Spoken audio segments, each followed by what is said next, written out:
Hi friends, welcome to Vaishnavi's vlog. നമുക്ക് പുളി പൊട്ടിക്കാൻ പോകാം. നല്ല പാമ്പൊക്കെ ഉള്ള ഏരിയ, സൂക്ഷിച്ചിട്ട് വേണം പോകാൻ. ഇരുമ്പും പുളി മരത്തുമ്പോൾ കുറച്ചുള്ളൂ, എന്നാലും കുഴപ്പമില്ല. കുറേ നാളായി അച്ചാറിടണമെന്ന് വിചാരിക്കണത്. അപ്പം ഞാൻ പാത്രമൊന്നും കൊണ്ടുവന്നിട്ടില്ല. അപ്പോൾ ഒരു പൊടിഞ്ഞിര ഇല പൊട്ടിക്കുക കേട്ടോ. അപ്പോൾ നമ്മൾ പൊട്ടിച്ചു. ഇനി നമ്മൾ ഇരുമ്പമ്പുളി പറിക്കാൻ വേണ്ടി പോവുകയാണ് കേട്ടോ. മൂത്തിട്ടുള്ള എല്ലാ ഇരുമ്പമ്പുളിയും പൊട്ടിച്ചിട്ടുണ്ട്. കുറേ നാളായി അച്ചാറിടണമെന്ന് വിചാരിക്കണത്. ഇപ്പോഴാണ് കുറച്ച് ഇരുമ്പമ്പുളി കിട്ടിയത്. അപ്പോൾ അച്ചാറിടാമെന്ന് തീരുമാനിച്ചു. നന്നായിട്ട് പൊടിയൊക്കെ ഉണ്ട്. അപ്പോൾ ഇതൊരു 5-6 പ്രാവശ്യമൊക്കെ കഴുകിയിട്ട് വേണം നമുക്കിത് അച്ചാറിടാൻ വേണ്ടിയിട്ട്. അപ്പോൾ പൊട്ടിച്ച് കഴിയാറായിട്ടുണ്ട് കേട്ടോ. അപ്പോൾ നമുക്ക് ഇത് വീട്ടിലേക്ക് പോകാം. ഞാനിത് വട്ടനെയാണ് അരിയാൻ ഉദ്ദേശിക്കുന്നത് കേട്ടോ. വളരെ ചെറുതായിട്ടല്ല, ചെറുതായി കഴിഞ്ഞാൽ വെന്താ അരിയും. അപ്പോൾ നമുക്ക് സെറ്റായിട്ടുണ്ട്, നമുക്ക് വീട്ടിലേക്ക് പോകാം കേട്ടോ. അപ്പോൾ ഞാൻ ഇത്തിരി വലിപ്പത്തിൽ വട്ടനെ അരിഞ്ഞിട്ടുണ്ട്. എന്നിട്ട് ഒരു അരമണിക്കൂർ ഉപ്പ് തേച്ച് മാറ്റി വയ്ക്കാൻ പോവുകയാണ്. നമുക്ക് വേണമെങ്കിൽ നീളത്തിൽ അരിയാം. 4 പീസാക്കരുത്, അപ്പോൾ ഉടഞ്ഞു പോകും. നീളത്തിൽ അരിയാണെങ്കിൽ 2 പീസാക്കിയാൽ മതിയാവും. അപ്പം നമ്മൾ അരിഞ്ഞ് ഇനി ഉപ്പൊക്കെ കലർത്തി നമ്മൾ ഒരു അരമണിക്കൂർ അത്ര മതി നമ്മൾ റെസ്റ്റ് ചെയ്യാൻ മാറ്റി വയ്ക്കുകയാണ് കേട്ടോ. ഇനി നമുക്ക് ഇതിന് വേണ്ടിയിട്ടുള്ള ഇഞ്ചിയൊക്കെ അരിഞ്ഞെടുക്കാം. അപ്പോൾ ഇഞ്ചി, ഒരു ചെറിയ കഷ്ണം ഇഞ്ചി, ഒരു 5-6 അല്ലി വെളുത്തുള്ളി, പിന്നെ 2 പച്ചമുളക്, ഞാൻ ഇത്രയാണ് എടുത്തത്. അപ്പോൾ നമ്മൾ കട്ട് ചെയ്യാം കേട്ടോ. ഇപ്പോൾ കട്ട് ചെയ്ത് കഴിയാറായിട്ടുണ്ട്. അപ്പം നമുക്ക് ഒരു കടായി അടപ്പത്തോട്ട് വയ്ക്കാം.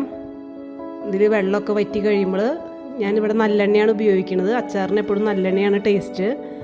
നല്ലെണ്ണ എടുത്ത് അതിലേക്ക് ഒരു 1/2 ടീസ്പൂൺ കടുകിട്ട് പൊട്ടിക്കുകയാണ്. കടുക് പൊട്ടി വരുമ്പോൾ ഉലുവ ചേർത്ത് കൊടുക്കാം കേട്ടോ. ഇതാ ഉലുവ ചേർത്തിട്ടുണ്ട്. ഇനി ഒരു 2 വറ്റൽമുളക് ഇട്ട് കൊടുക്കുന്നുണ്ട്. പിന്നെ ഒരു 2 തണ്ട് കറിവേപ്പിലയും കൂടെ ഇടാം കേട്ടോ. പിന്നെ അരിഞ്ഞു വെച്ച ഇഞ്ചി, പച്ചമുളക്, വെളുത്തുള്ളി ഒക്കെ ഇതിലേക്ക് ഇട്ട് കൊടുക്കുന്നുണ്ട്. ഇപ്പോൾ കറിവേപ്പില ഇട്ട് കൊടുത്തിട്ടുണ്ട്.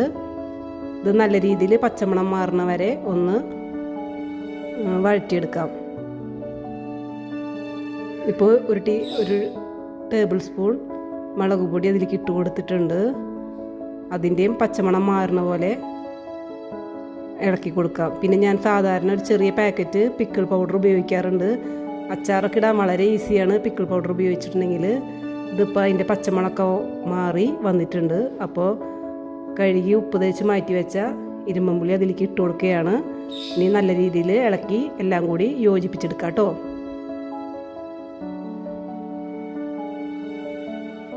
ഇപ്പം നല്ല രീതിയിലെല്ലാം എല്ലാ ഭാഗത്തും മസാലകളൊക്കെ പിടിച്ചിട്ടുണ്ട്. ഇനി നമുക്കൊരു 1/2 ഗ്ലാസ് വെള്ളം അതിലേക്ക് ചേർത്ത് കൊടുക്കാം.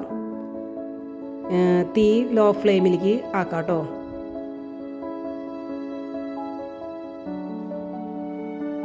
അച്ചാറിന് എപ്പോഴും ഉപ്പ് മുന്നേക്ക് നിൽക്കണം. അപ്പോൾ ഒരു ടീസ്പൂൺ കൂടെ ഉപ്പ് ചേർത്ത് കൊടുത്തിട്ടുണ്ട്. അപ്പോൾ അതും കൂടെ കൂട്ടി നല്ല രീതിയിൽ ഇളക്കി യോജിപ്പിച്ച് ഇനി നമുക്കൊരു ലിഡ് വെച്ചിട്ട് മൂടി വേവിച്ചെടുക്കാം കേട്ടോ. ഒരു 2-3 മിനിറ്റ് മതിയാവും. അത്ര സമയം എടുത്താൽ മതിയാവും. പെട്ടെന്ന് തന്നെ ഇത് വെന്ത് കിട്ടുന്ന ഒരു ഐറ്റമാണ് കേട്ടോ. ഇതിൻ്റെ പച്ചമണം മാറുന്ന വരെ ഇത് ഒരു 2-3 മിനിറ്റ് വെന്തിട്ടുണ്ട്. അപ്പോൾ ഒരു 1/2 ടേബിൾ സ്പൂൺ വിനാഗിരി അതിലേക്ക് ചേർത്ത് കൊടുക്കുന്നുണ്ട്. പിന്നെ ഒരു 2 ടേബിൾ സ്പൂൺ പഞ്ചസാരയും കൂടെ ആഡ് ചെയ്യുന്നുണ്ട്. എപ്പോഴും അച്ചാറിനൊക്കെ പഞ്ചസാര ഇടുമ്പോൾ നല്ലൊരു ടേസ്റ്റാണ്. പഞ്ചസാരയും ശർക്കരയും എന്തായാലും ഒരു കൂട്ടം നമുക്ക് ഉപയോഗിക്കാം. ഇനിയിപ്പോൾ ചൂടൊക്കെ ആറിയിട്ടുണ്ട്, വെന്ത് വന്ന് ചൂടൊക്കെ ആറിയിട്ടുണ്ട്. ഞാനൊരു ഗ്ലാസിൻ്റെ കണ്ടെയ്നറിലേക്ക് മാറ്റാണ്. നമ്മളെപ്പോഴും അച്ചാറിടുമ്പോൾ ഗ്ലാസിൻ്റെ കണ്ടെയ്നറിലേക്ക് മാറ്റണം. ഇനിയിപ്പോൾ ഞാനൊന്ന് ടേസ്റ്റ് ചെയ്ത് നോക്കട്ടെ കേട്ടോ.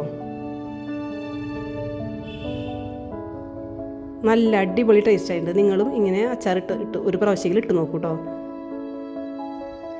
ഇതിനി നമുക്ക് കുറച്ച് നാൾ ഫ്രിഡ്ജിലൊക്കെ വെക്കാം. ഈ വീഡിയോ ഇഷ്ടപ്പെട്ടാൽ സബ്സ്ക്രൈബ് ചെയ്യാൻ മറക്കരുത് കേട്ടോ.